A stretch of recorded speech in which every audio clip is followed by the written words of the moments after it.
Hello. Welcome to the Weather Skool podcast, where we dive into the world of meteorology, but with a twist. This isn't just about weather forecasts and storm tracking. We're here to hear the stories behind the meteorologists themselves. You'll get to know the people who bring you the weather every day, what drives them, what challenges they've faced, and how their personal journeys shape the work they do. If you're passionate about weather or curious about the lives of those who predict it, you're in the right place. So jump in as we explore the people behind the forecasts and discover what makes meteorologists truly unique. Welcome to Weather Skool, and this is the Weather Skool podcast project.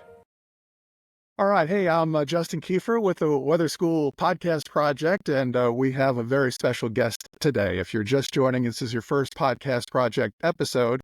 It is a documentation, a journey of finding broadcast meteorologists and meteorologists all over the country and finding about their lives, finding out what's going on in their lives beyond television, perhaps, beyond the flat screen. And so joining us today is the chief meteorologist at WKRN television in Nashville, Tennessee. This is Danielle Breezy, and she's awesome to join us today. And Danielle, thank you so much. Yeah, I'm excited to be here. Thanks for having me on. Danielle, I have family in Middle Tennessee. I'm familiar with your work in Nashville as well as online because you have a great social media presence whenever there's, for any reason, whether it's good weather or bad. So I follow pretty closely, and we work for the same parent company that owns the WKRN television station and the one that I work for currently in Clarksburg, Tennessee, and that's Nexstar Media.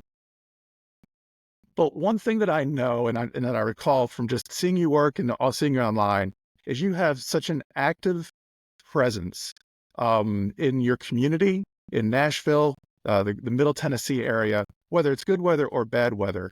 And so the first question I was thinking about waiting till later, but I wanted to lead with this. What is in your makeup or your psyche that drives you to be that connected to your community?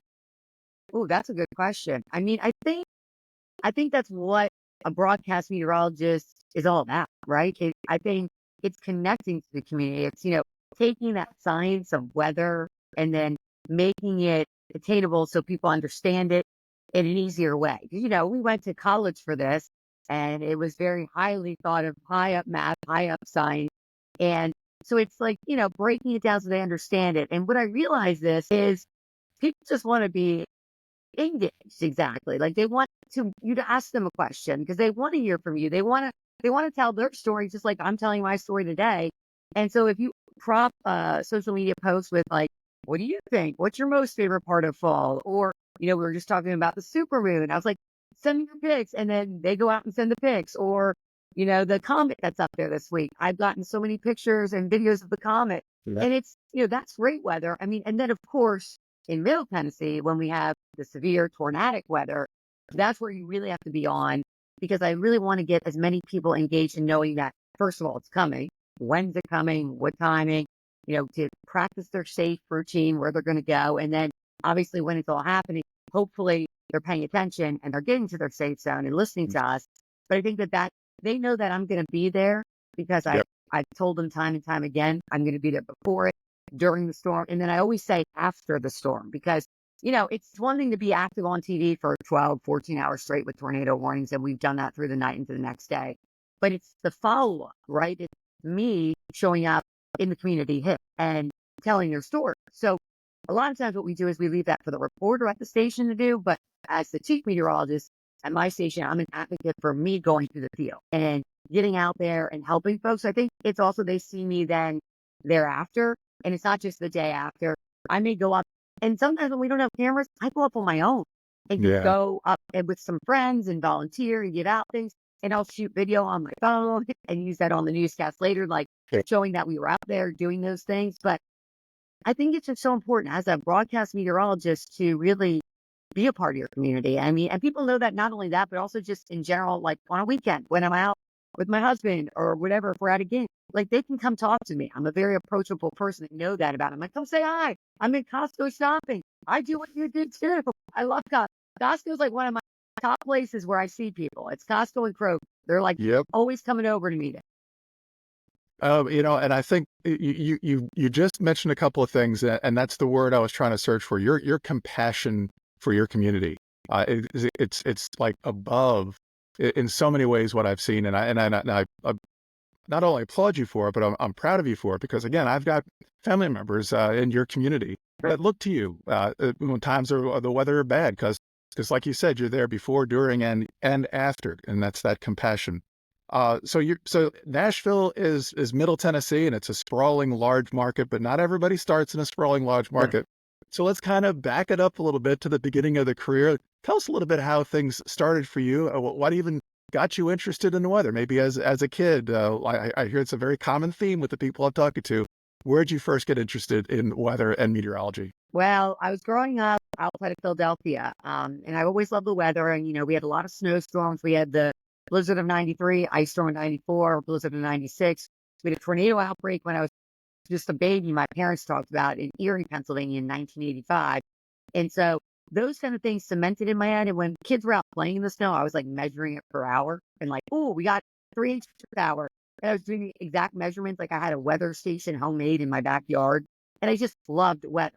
And then what really connected to me is a meteorologist with a better name than mine, Glenn Hurricane Schwartz, came to my school in 8th grade to do a school visit. And he put us all on TV that day. And I was like, this is so cool. So, Wow. At that time, internet really wasn't, it was just beginning. So I wrote him a handwritten letter my parents told me to, and I left my home telephone line, and he called me and he invited me down to the station to visit him. So I get my weather bug from Hurricane. He's my weather dad. I went down there. I visited him in, I think, 9th grade, to my whole high school project on weather and him and everything else behind the scenes in the TV station. That was probably the day I say I was totally hooked, was the day he came to visit my school. And that's Wow. why I visit schools now every week, because I'm hoping I can get a kid hooked on our weather bug and either go into our field or go into math and science, that kind of a thing. And I do think it's super important when they see you do that, and you get a lot of them. I mean, here in Middle Tennessee, especially, just because I think the weather, just like in Philadelphia, it's really interesting. There are a lot of meteorologists on TV from Philadelphia, because I think we had a lot of weather when we were growing up. So I think the weather really got into our brains, because the snow really impacts your day. Now here, it's severe weather that really, we have snow too every now and again, but the severe weather, there's so many kids, I think, that are fascinated with it here. So I think that's really interesting too. So basically that was how I got my degree. I went to Cornell for my degree in meteorology. There you go. And I got lucky there. Yeah, I was like, go Big Red. I got lucky there because my school wasn't really as much of a broadcasting school. It's more research based. There are some great broadcast television meteorologists from it, but we're very few and far between. So while I was there, I wrote for the Cornell Daily Sun, a newspaper, and I did the weather column. And I was the first female to do it since that weather paper got started in 1886, and it was 2004. Wow. So I knew there needed to be changes. So I did the weather paper. Well, basically, the GM from Elmira, New York, ABC in Elmira, this is a small station, WENY TV, called me and invited me to the station. I thought it was going to be for an internship. He asked me to come fill in. So I filled in Walden College starting at 20 years old. So that's how I got my start. Now, that station is like a garage, not to be, I don't know what it's like now, but back in my day, it was like a garage on a little hill. And I was nervous. My friends played drinking games to me in college because it was so bad. This is back when we had VHS tapes. Right. And, I basically got on the green screen for like one day. And then the next day I filled it. And, glad we can't find those tapes. They're gone. But everybody gets their start somewhere, right? So, that's where I started. I filled in for 2 years while I was in college. And then from there went to Salisbury, Maryland, which is another small market, but an amazing one, WBOC. I worked with some of I would tell you, some great talent now. When I was sitting in, we were sitting out there hanging out after work. I was working with Weijia Jiang, who's on CBS, as like the senior White House correspondent. I was working with Hallie Jackson on NBC. Like, we all had these dreams growing up. Like, we talk about it, and it's all happening for them. And for me, it's like, I wanted to be a chief meteorologist. I'm doing it. I'm living it. We talked about that when we were like 21 years old. That's awesome. Thoughts become things. There's something about that. Pretty, it's an amazing sort of a common thread that I hear with the people that I'm speaking with for this podcast project, and how things begin, and a sort of an event or a series of events And I was speaking with Ross Whitley, who you know, Sure. or you may know. He's a chief meteorologist where I was at in North Florida in Panama City. Um, and I recalled this time when I was listening on a shortwave radio with my brother. I was 6 years old, and we were able to tune in to the radio stations in New Orleans when Hurricane Camille hit. So I was 6, and from that I had this sort of unbelievable sort of interest in weather. And we built the backyard weather station. We Mhm. measured the snow, we measured the rain, the wind, and everything else. There's a common thread I'm finding with broadcast meteorologists, how you don't just fall into the job. There's something that connects you young, and then you take that passion and you move on. So it's kind of interesting to hear. You talked about snow and the blizzards in the mid-90s. I remember as a kid, you're pulling back the curtains, staring out the window, waiting for that first flake of snow to fall Mhm. because you know that school's going to be canceled the next day if it comes down, and you're just waiting for it to kind of fall through the streetlights on next to your house. And I don't know if everybody feels that way, but as a kid, that was like, the thrill of a lifetime. And then I just said, I'm going to do this as a job eventually. So Right. interesting common thread. Um, so getting to Nashville, and how long have you been in Nashville as a meteorologist there? 8 years now. Eight So years. it's been a while. I mean, I got here in 2016. So I moved basically from Salisbury, Maryland, which is, I always joke, the home of Purdue chicken. So it smelled like chicken. But so then I went from there to Oklahoma City.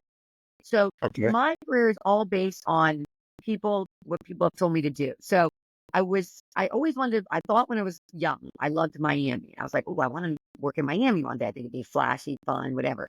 So I met with somebody down there, a meteorologist, and he took me to his news director. And this news director is looking at my work and he's like, listen, you're sweet, you're cool. Miami's not for you. You need to go somewhere in either the South or the Northeast where you're from. And he's like, but if you want to get to a big market, which it sounds like you have that goal in mind, you need to go work in Oklahoma City because that's where the weather happens. And if you work in Oklahoma City, I swear any news director will take your call and bring you in. I literally listened to him and thought, okay, I got to go to Oklahoma City. That's where the weather is. So I called every station in Oklahoma City, emailed everyone, and I ended up getting a call back from the chief in Fox, and they were looking for a weekend person. So this was in 2009. And I always tell this to people, you don't get paid necessarily gloriously in this business, especially in the beginning, right? Right. Right. And so 2009, like the market crashed, I jumped 100 markets and only made like 3 grand more. So, but it was worth it for me. It was worth every penny because going to Oklahoma City, I went through the May 10th, 2010 tornado outbreak. It was second largest in the state at the time. Yeah. 36 tornadoes. Learned how to really work the radar there. Yeah. Like that's where I learned how to find tornadoes. That's why right now, like when I do my tornado coverage, I tell them I don't even need the weather service to give me a warning. I can see it before it's happening.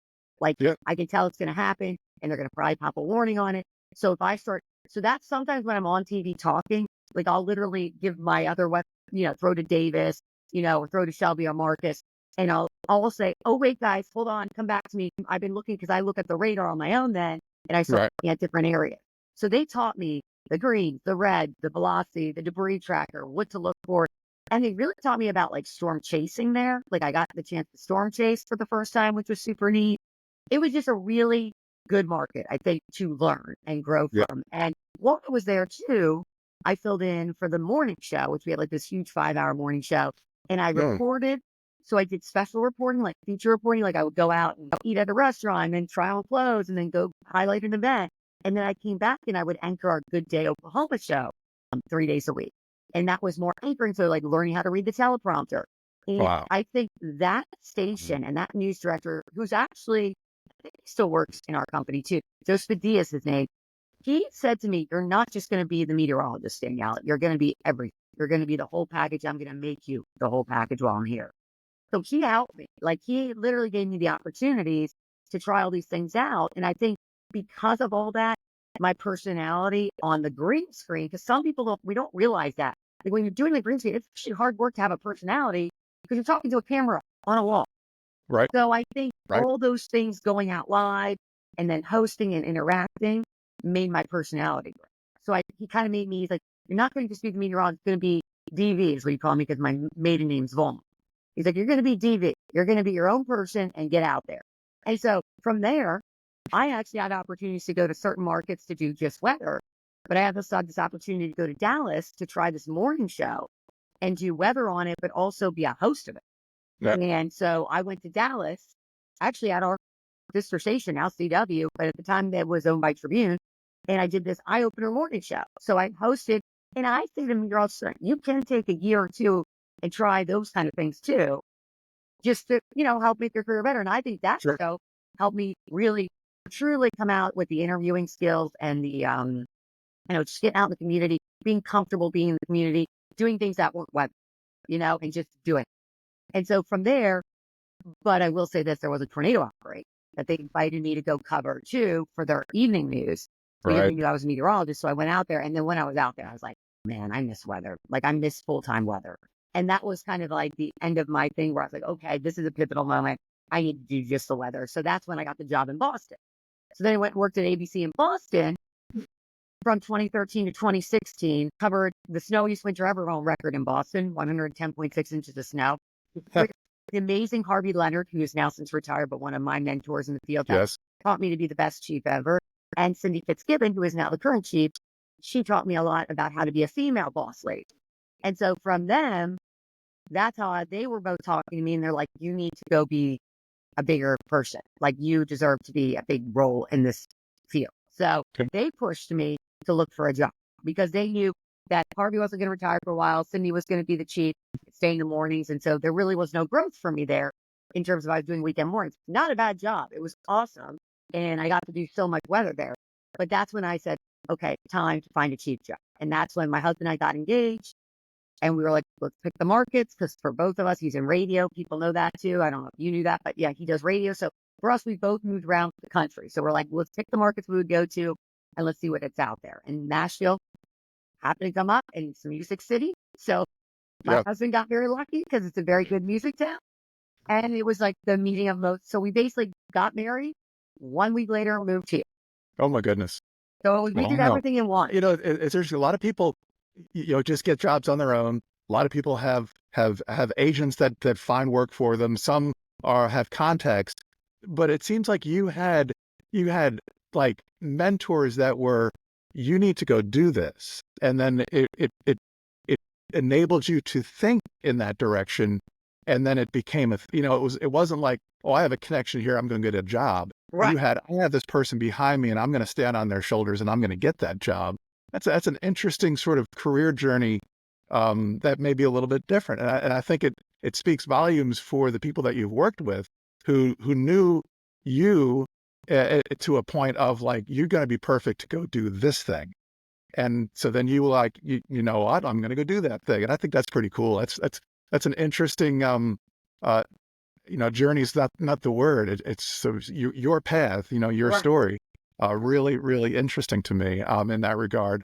One thing you talked about the severe weather that happens in Middle Tennessee. You get the ice storms. I know, having lived in the South and having lived in Tennessee, that Middle Tennessee has so many unique weather variables from one day to the next almost. But there was a tornado in March of 2019 that came right through your town. And I remember and I recall you were covered that night because I was working in the mornings in Knoxville, Tennessee. So I was watching online because I knew it was coming. It was this one storm, but it was coming right down the interstate toward East Tennessee.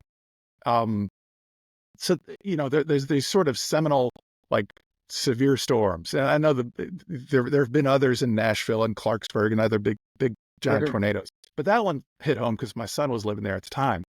And so do you have a memory of that before, during, or after, or something you can speak to in regard to that one particular day? Well, yeah. So I was going to say, so it was March 2nd, 3rd, 2020. 2020, I'm sorry, yes. Because it's right before COVID. Yes. Because then COVID hit after all the damage was done.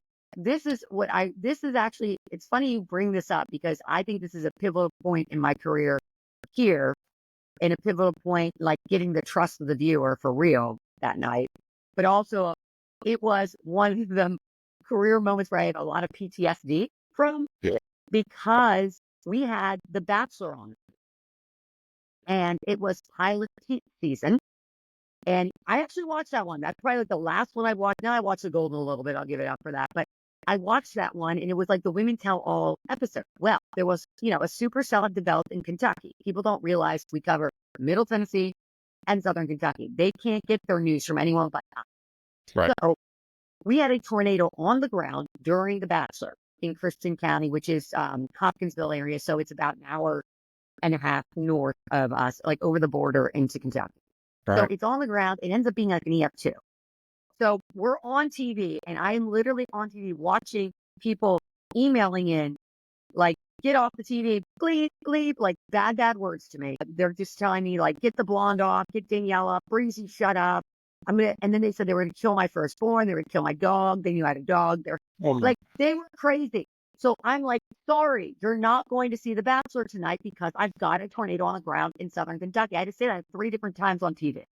And so I was working with, I think it was Davis at the time doing this. So we're talking through this. Well, the tornado warning drops at like 9. So they've already missed The Bachelor. Well, my boss calls me and he's like, you need to put on a damage control message because we've gotten so much hate mail and say that The Bachelor will re-air at 12:06. And I'm like, but what if I don't believe? I was like, there's a supercell developing out west, the same environment we had up north. I think we're going to get tornadoes overnight. He's like, I don't care, just do it. So I have to go put this message up on all my platforms, and they put it up on the main weather page or whatever too. And then, sure enough, about 10:45, right after the newscast, the tornado warning pops out in West Tennessee. And it was in like Benton County, I think, or out that towards, Carroll. Then it moved across. It basically followed I-40, that road that goes across Tennessee. That same supercell spawned 10 tornadoes, including the Nashville, the EF3. But in that one, what ended up happening was it was cycling in Dixon, so it dropped off and it was just a severe thunderstorm warning. But I said, people, do not let your guard down. I said, I'm going to get off the TV for right this second, but we're going to go do a Facebook Live. And I said, do not let the guard down. Get ready. It's coming. I think it's recycling. So then we went right back on before even the tornado warning popped. We stayed on. So basically we were on air, or I think we probably stayed on the whole time. We were just doing Facebook on the side too. And so we stayed on and I started like, this is when people remember me. I yelled, like I got on. I was like, it is now 12 in the morning. I don't need you to text your friend. They might be on silent mode. I need you to call them twice, wake them up. Do it now. As I say, the street, do it now. And I just remember yelling and saying the street. I said, if you share your street, you got 1 minute. Get down and tell her now. And I was really, really strong. And then I said, at one point, one of my meteorologists was going near her house. I said, she's stepping off the screen to call her boyfriend. You do the same thing right now. This is a bad storm. We saw it. It's a monster. We put the picture up of it, the flash that we got of it. Right. And then what was crazy is, obviously we start hearing all the damage, but the cell continues to be on the ground for 60 miles, one of the longest in Middle Tennessee history. Then it recycles. So we're on the air, we're doing, and now we're starting to do the damage. So people are doing live reports. And I say, that's fine. They can do the live reports and show it. But if I have a tornado warning, you come back to me. Well, I got really scared about Cookville. And I said, get back to me now. So we were the only station in town, apparently, this is what I found out from Cookville friends, that warned them. Because everybody was doing the damage in Nashville, not realizing that there was this other one bearing down. And I said, no, we're going right. And at the time my morning anchor came in, he knew it was bad. So he came in to help with the coverage. And he was like, we got to go back to Danielle. He also did weather at the time. So he knew. So he threw to me. We did it. And that was on the EF4. And that was really bad. And that was the worst one of it all because unfortunately that was like 2 in.m. A lot of folks, it obliterated a neighborhood. There was nothing they could do. I mean, if they didn't have a basement, it was bad. Yeah. So after that night, what's crazy is, I had gone to like my Instagram and put up my, this is what I remember of it. I put up that message and looking at my stories, I had all these stories from random people and people were commenting on my last post saying like, get off the TV. You're ruining my life. Then, and even some famous people did in our town. And then the next day, all of a sudden people are like, she's a hero. She saved our lives.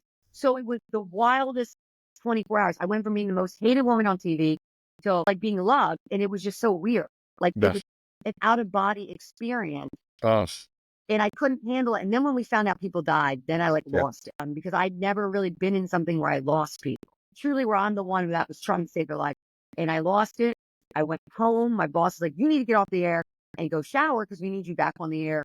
Like, go take a nap." I'm like, "Taking a nap?" Like, so I went home, went to my treadmill, ran 3.5 miles, cried the entire time. I think my neighbor thought I was nuts next to me, but I was losing. I had to get all that out of me. Showered and Yep. went right back in the field. And I was live from 12 till 10:30 that night and was live every night after that. And to the next week, and even into Cookville on Monday, I went back there. So that's an experience that I'll never forget. I think people realized that night how much they matter to me. And that's why I think people connect with me more. And like my job, I take it very seriously. When that's happening, I will raise my voice. I will. People say, "Oh, you hype the weather." I don't hype it.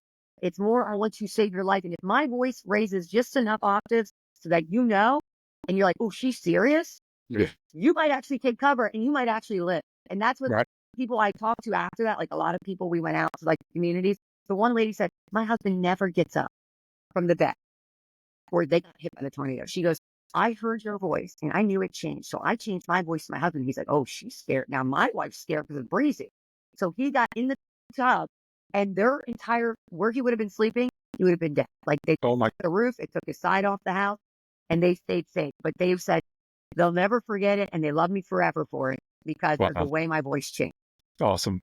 That's awesome. So that's Yeah. what I think of, like what we do is important and we have to remember that too. You know Yeah. what I mean? And we have to take it seriously and have, even if we're tired, it doesn't matter. We have to, like when our weather coverage matters and we can save a life, we have to do it at our best. Yeah. Just awesome. My son was living in North Nashville.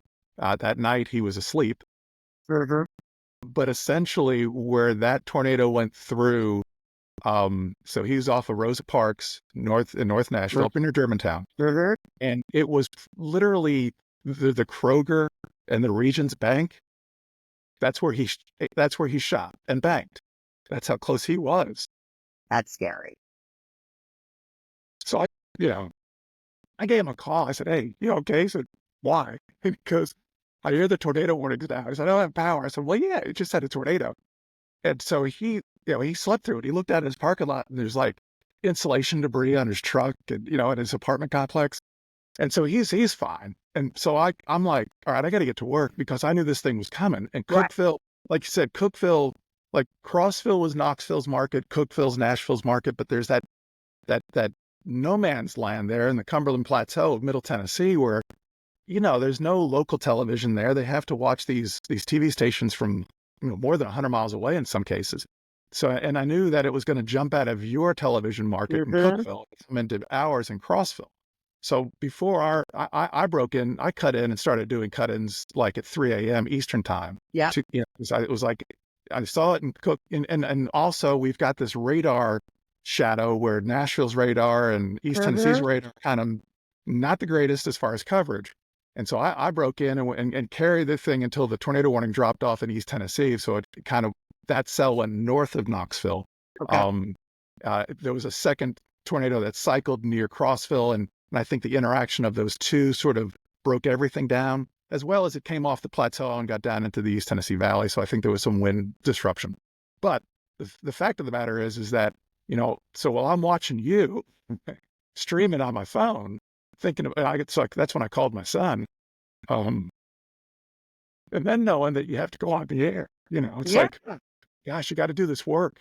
But meanwhile, there's friends and family. It's hard to separate that. And for me, I'm kind of this sort of sappy, emotional guy, It's hard to separate the personal from the professional. I'm sorry to jump in there with that because it was what I saw from you that said, I got to call my son. Mhm. 'Cause I knew it was close. So from 3 hours away, I'm like, Yeah. shoot, I got to call Nashville. Anyway, and with that, that's why I wanted you on this podcast because you tell a story and you are connected and you are a community leader, not in a political sense, but in a professional sense that I think so many people look up to. And I just wanted to, that's why I want you on this. I want your story to be told. So, thanks for that because those days are tough. Those days are so tough. And you don't have like, I mean, I'm lucky that I have a great family. I have my husband's really supportive of those days. He woke up that morning. I did not call him because I knew it was north of him. So and I was busy. So I was like, he's okay. But he woke up to a million texts too from people being like, are you guys okay? My gosh, Danielle has had a night, and then they're like, she's on national news right now. Like, Right. like they're talking about Nashville. And so it was it was cool to see too, like how many people we know in our lives that realize like, oh my gosh, this is really bad. And I think, it's those nights, like you're like thankful you have good friends, good family, good support staff. Like, I mean, even when we just did this recent one, Davis and I have been working together now for 8 years, so him and I are very good friends. Davis Nolan, he's my weekend meteorologist, been at my station Right. 40 some years. He's amazing. But I broke down on air in December because we found out a family, like a kid passed during the Clarksville or the other one, the one that went through, oh geez, I'm having a blank of the town, Madison. And Yes. he came over and hugged me and was like, it's okay, Danielle, you're doing a great job. You do the best job you can do. And it was really not like, it's okay to be vulnerable. I want you to know that too. Like, I think viewers need to know that too about us. Like, we are people. That's another thing. We are people. Like that night, I think when I did a presentation at AMS about this too, I mean, American Meteorological Society, about Breezy versus The Bachelor, because I felt so compelled about that night and just wanted people to understand like the mental health too with us aspect of it. Like, Yeah. how we are people. So when people are trolling us or being super evil, it doesn't feel great. You know what I mean? Like, and you almost have to shut it down. Like, I just remember thinking when I opened my thing and saying how bad, like I saw one video, I was like, that's enough. I don't care. I'll deal with that tomorrow. But for now, I'm going to try to like concentrate on this. But like, I think people realize now, like, I'll talk about that night in the community when I do. And I tell people about how, remember, behind the keyboard, if you write to us, we get those. Like, there's no Yeah. Danielle Breezy assistant. Like, I see everything, So just remember your words matter, and words can be like, so that's why I try to tell people, try to be as kind as you can be. Yeah. I know it's not easy, and I know sometimes we get annoyed because we're breaking into, well, my other show is Wheel of Fortune. If I break into Wheel of Fortune, God bless. People love Wheel of Fortune. But, it's like now I think since that night, though, they also have a new respect of it. Like, I think 2020 shaped Middle Tennesseans where they don't get as mad when we call on the air for tornado. They understand it because that was a bad one, and even, unfortunately, bad ones almost each and every year here. It's Oh, like we're goodness. becoming the tornado alley. So that's the other thing. It's like educating folks on that and making sure Yeah. they're aware and they have a way to get and all that stuff. So Yeah. I mean, here in West Virginia, now some of this has to do with cell phones and some has to do with just the population increase, but the most reported tornadoes and confirmed tornadoes in the state of West Virginia has been this year. wow, And one as recently as 2 weeks ago, or maybe 3 weeks ago, but still, we've never had a year like this. And so and West Virginia, with all the mountains and just the proximity to the lakes and the ocean, it's not the hotbed of like Middle Tennessee is or North Alabama. But I agree with you that there is a push of that tornado alley more toward Middle Tennessee and obviously Kentucky and perhaps now into West Virginia. It seems like sure. that area is growing to the north. I have nothing to back that up. It's just a sensation of seeing more and more. Like you said, we're becoming the new tornado alley, and I think that there may be some validity to that. If you're living in the middle of it for Yeah. sure.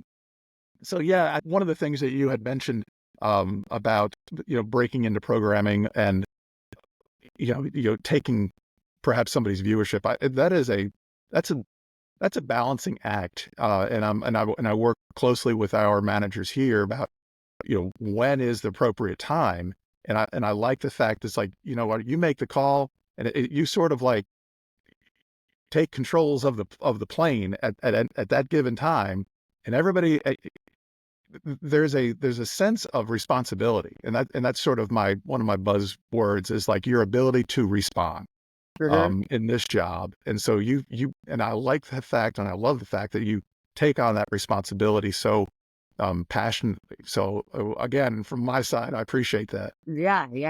No, I mean, it's important. I mean, our job is important. I mean, I know we're not technically doctors, but we do save lives. So that's what I always say to people. Like, it's Right. it's important. And so you have to take it seriously. And you have to be ready to go for game day. Like it's the game day is what I call it when we get ready. And it's like, you got to get focused and in the zone and be Yeah. ready to go. And, I always like to work out before I go into work. I usually have my coffee. I have my energy drink. Everyone always knows I have the energy drinks. It's so bad, but if I'm going to go all night, and that's the other thing about me is like, if there's a bad weather situation, I'm not leaving. Like I stay. Like I stay through the night. My morning joins me. We do it together because I will not let that. That's something that I was taught that in Oklahoma City. You don't leave your man standing. You're the captain of the ship. You got to stay there the whole time. So I've always been like that with people. And I joke, but I was like, I give up vacations to do it. Like I will come back early for my vacation. I will leave late for one. Because if it's going to be a night like that, like I'm going to be there and bunker. And I mean, we just had one. I was trying to think of the day we just had this year. We've been lucky kind of, not as much, but we did have one in Memorial Day weekend. It was like a Sunday and I knew it was going to be a day. And I came in at like 9:30 or 10 a.m. And then I was there till 2:30 in the morning. Right. And, my Mets all helped out. We were all a team at that point. Like we were all coming in and out and doing long Yeah. days. But, that's what you do. And it's like, Yep. that's part of your life. And then And you for have to wind and have a social life outside of it, which I always say, like, I really make sure I make time for my husband and I make time for friend time, and just relaxing time. Like just sometimes you have to like Yeah. wind it unplugged. Well, when you do that, when you completely sort of separate out of television, let's put it just using a broad term, what are your sort of hobby passions? Like, what do you like to do that has nothing to do with weather or television? Right. I mean, like my husband and I love to travel. So that's a big thing for me is like going and seeing the world and seeing things that I've never seen before. So we do that a lot. And we actually love going really far away. We're in like time zones 13 hours ahead. So that I really can unplug, like we're starting our day. The world is sleeping, on our side. That kind of stuff. We like to do that. We love restaurants. We love supporting the local businesses around town. We'll always Yeah. go out and try things. Just hang out with friends, family members. I'm a wine girl. I love some wine. And then I love to go for like walks outside in nature. Like I always say, Right. and I don't bring like music when I do it. I usually just go walk and listen and like go on Nice. greenways and stuff. Yeah. You stay off of Lower Broadway, right? That's a forest track. But I will say we do go there every now and again, especially when we have people come into town that visit. Of course, I want them to see it because it's a neat Yeah. thing, but it is very busy there every night. Yeah. Seems a bit crazy. And there's enough good barbecue restaurants. I don't know if I could live and work there because I'd be eating barbecue every single night. The food is actually it's a really good food scene. I mean, it's really come along a long way too. So yeah, you have to be careful. It's like, okay, like you got to pass on stuff and actually eat healthy and then on the weekends go for it a little. So, and I know that over the last few years, and maybe longer, you've been asked to and invited to do Good Morning America weather as I wouldn't say a fill-in, but come up there and host that weather segment on Good Morning America. That is a pretty good, cool honor, I would guess. How did that come about? That is very, very, very cool story too. This is what I tell you when I say I have the best managers. So my general manager, Tracy Rogers at the time, she's now like big time in Nexstar, the senior VP out of Dallas. She took me to lunch, her and my news director, Albert Tucker, who's awesome too. And they said, what can we do to keep you here for a long time? Like, what is going to make you stay? And I said, well, I'd love to fill in at the network if it was possible. And she's like, okay, I'll call my rep at ABC. So she literally called her rep at ABC. And then I knew if she called the rep at ABC, I'd probably be asked to, because when I worked in Boston, I was asked to fill in. My bosses there, unfortunately, did not let me do it. So I knew that if she called the talent person there, who's a really good friend of mine, Mary Noonan, at the time, she was the head of talent, I knew she would say like, oh, yay. And sure enough, that's basically what happened. She called and they said like, let's try you out Christmas Day. See how you go. So I was like, okay. So we were like in Mexico, my husband and I, on a trip, and Tracy is trying to reach me through WhatsApp, and she's like, you need to come home early. You got the call, the dream call. You're going to fill in. And I'm like, wait, what? So, and then my husband didn't believe me, but then I saw it, and then she was texting him too. So then we were like, oh my gosh. So we came back a day early, and I filled in from here in Nashville for the first time. And I did the morning and I did the night, and it was really awesome. And everybody's top notch. They hire the best people, the weather producers. it's really interesting at the network because they make it really easy for you to fill in because, they help you with the graphical stuff. They help you with, making sure you have a team out there. So really your concentration when you're there is just making sure you do the best on-air presentation you can do. And I say it's funny because, in local TV, I get 4 minutes sometimes at night to do weather, right? Right. There I have to tell the weather around the country sometimes in 30 seconds. 30 seconds. So it's like word economy. So you get really good at slicing your words down and making sure you hit the points and getting it done. So I did that. And then basically they were happy with it. So they let me fill in again. And then it became a big thing because then they were kind of down a person a little bit or whatever. So they end up using me quite a bit for a couple of years, Nah. which was awesome. And my thing is I have to get paid too. So it was like it was a win-win, So I had the opportunity of a lifetime. I always get that was one of my goals is to be on the network and I got it and I've got it multiple times. So it's been great. It was, at one point it was like, okay, I'm doing 2 jobs. This is exhausting, but I loved every minute and going to New York and doing it from New York and being in Times Square studio and being like, you walk in and it's like Michael Strand's like, hey, Breezy, what's up? George Stephanopoulos and Robin Roberts is like, my Breeze is here. He's cool too. So it was really neat. And Ginger has been such an advocate of mine. We've known each other for years as friends. So she is a big supporter of me. I'm a big supporter of hers. So I think that also helps, and knowing that she like really believes in me as a meteorologist. And I believe it. Like we just know we grew up together on the same camp. Right.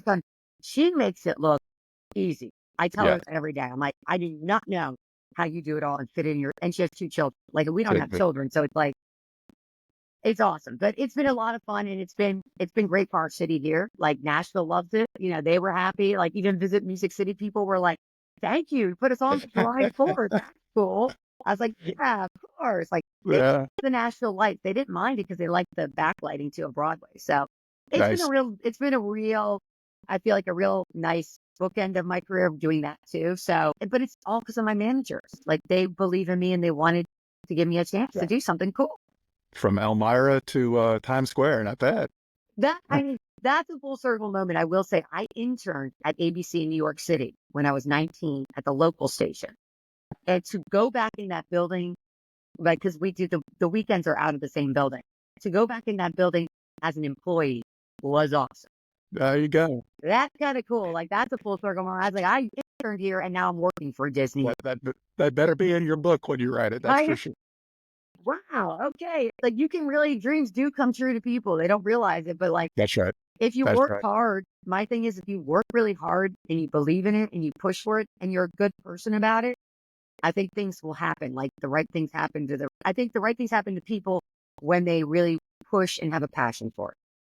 I was just about to ask you, what would you tell your young self now that you're where you are? But I think you just did.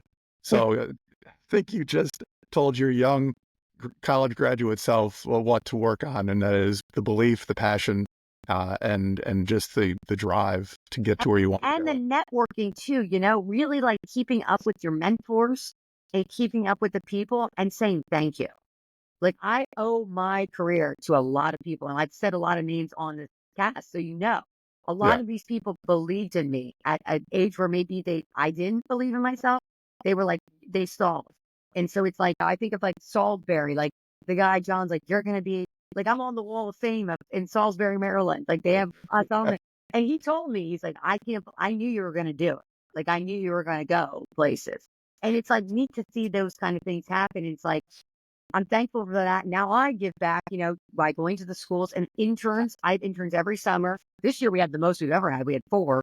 And, and my summer coming up, I already am booked because everybody wants to come to us. Because what I do is I make sure that they can come, learn from all 5 of us, and then from there can leave with a reel and get a job. Like I put them into the Nexstar system. Like I will be like, hey, you should hire that. Like one of my interns this summer is now working for our Nexstar station in Jackson, Mississippi. And another one of my interns is working not for our station, but in Chattanooga.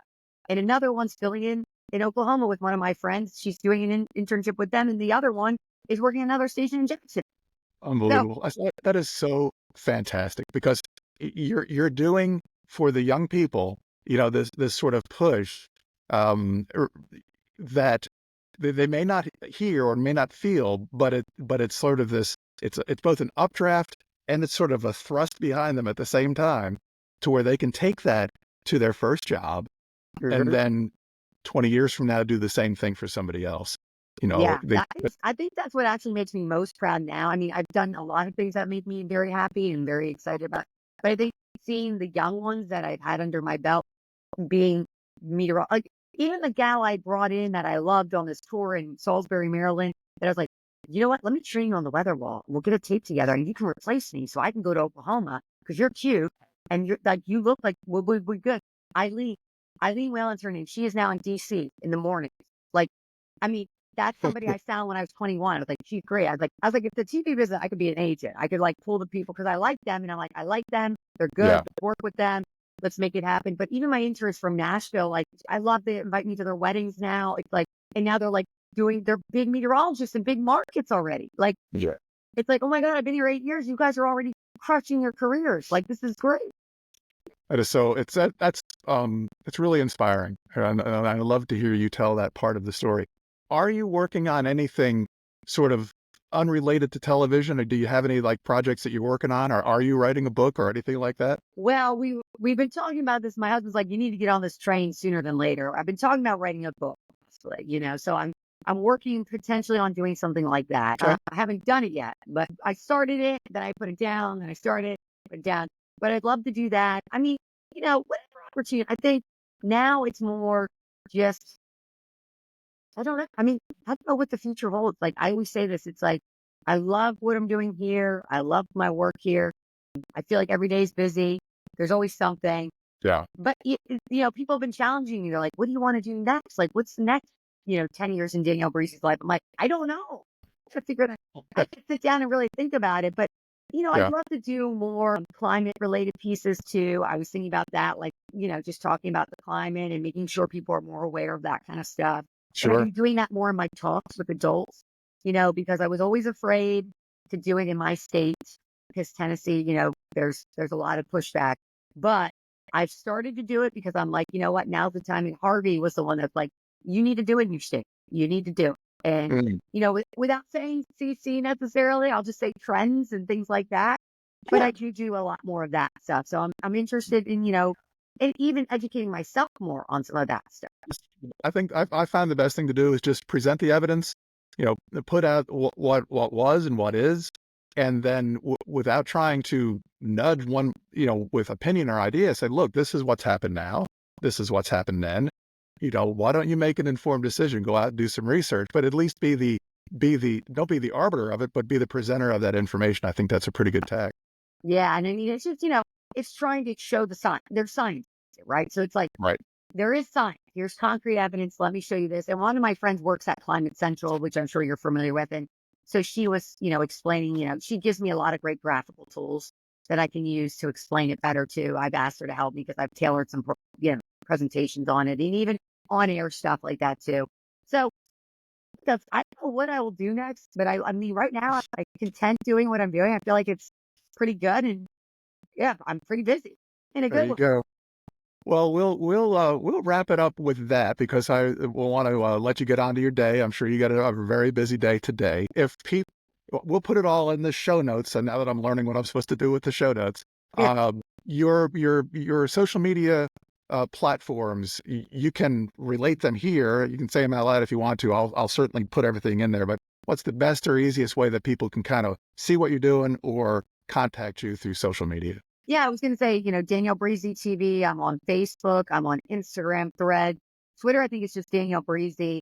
I have a daniellebreezy.com website, TV website you can go to too if you want.